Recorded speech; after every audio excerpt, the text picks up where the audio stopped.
So yun guys, welcome back ulit sa ating YouTube channel. So nandito na yung mga pyesa na in-order namin sa Lazada. So kompleto na ito at po pwede nang kumpunihin o assemblein ulit yung Rusi 125 natin na makina. Ito. So pakikita ko muna sa inyo, update ko muna sa inyo yung mga in-order para ma-check din kung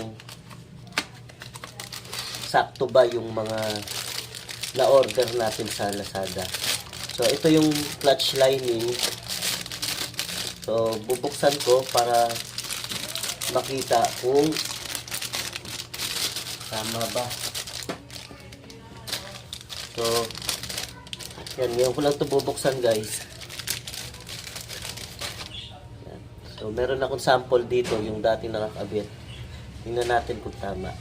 So, insakto siya guys. Yan, yun yung pagkakaiba niya. Makapal pa talaga yung bago kaysa dito sa luma. Yan, so, ibig sabihin, pwede na natin itong ikabit kasi tamang-tama naman at sakto sa sukat na order. Yan. Yung clutch bell guys, minsan ko na rin itong binlog. So, ito, ikakabit na lang ito mamaya. So, ito na yung mga lock niya, kompleto na yan. So, binlog ko na rin to minsan, pinakita ko na rin sa inyo minsan, nung nag-unboxing ako. Yan. Ito naman yung roller guide. So, dalawa yung na-order namin na roller guide. So, ito yung unang dumating. Pero, hindi ko ito gagamitin kasi merong mas maganda na na-order namin na kompleto siya. Yan, ito roller guide din ng XRM. Yan, meron na siyang tensioner, meron na siyang chain, at ito yung roller guide. Yung tatlo. So, mas maganda ito. Kaya, itong roller guide na unang na-order, itatago na lang muna ito. Kasi ito na yung gagamitin. Yan. Meron na ring gasket. Yan, kompleto na rin yan. Meron na ring tawag dito. Meron na ring valve seal. So, ang presyo na ito guys, nasa 49 pesos. Ito kung di ako nagkakamali, nasa 60 pesos. 'Di ba? Halagang 60 pesos, napakamura, kompleto na. Ito nasa 49 pesos. Yan. Tapos yung clutch lining nasa 80 pesos. Yan.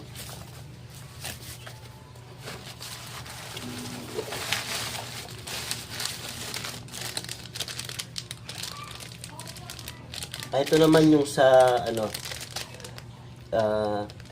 magneto kit, isang set ito para hindi tumulo yung lens kasi may yung oil seal ng sa magneto tumutulo na, kaya umorder kami nito at ito na yung ikakabit. Ito nasa 30 pesos o 39, ganun yung presyo, pero kompleto na yan.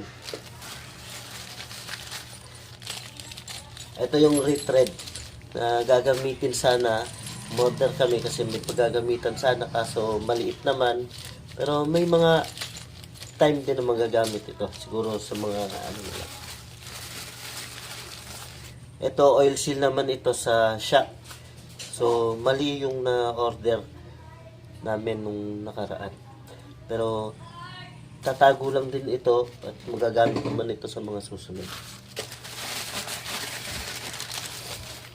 Ito may spark plug na rin. Kasama ito nung na-order ito, kasama ito. Parang previous na lang na Lazada o nang napag-orderan namin. Yan. So, ito sa rito, magneto kit. Kaso sa TMX naman, so, hindi rin magagamit. May mga mali kasi na na-order, pero tatago na lang din ulit. At sinamantala namin na umorder ng mirror. So, ang laki niyan guys. No? Halos 4 inch yung lapad niya. So, ito ay nasa 40 pesos. Yan. So, hindi na siguro maninita si LTO neto sa sobrang laki ng side mirror nito.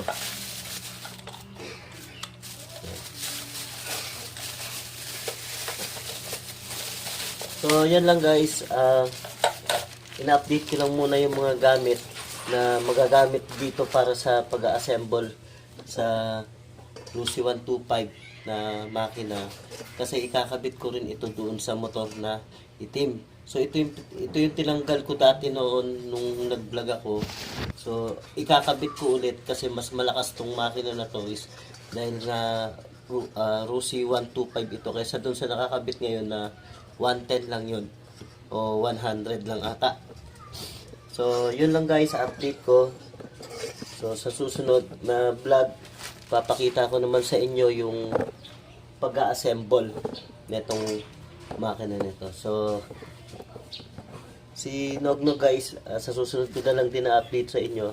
So 2 months na siya sa amin, papakita ko na lang ulit. So yun lang guys. Maraming salamat ulit sa panonood at sa patuloy na suporta sa YouTube channel natin. At kung bago ka man na nakapanood dito sa YouTube channel natin, paki-subscribe naman, like and share the video. So maraming salamat ulit guys. Ingat kayo lagi. Bye-bye.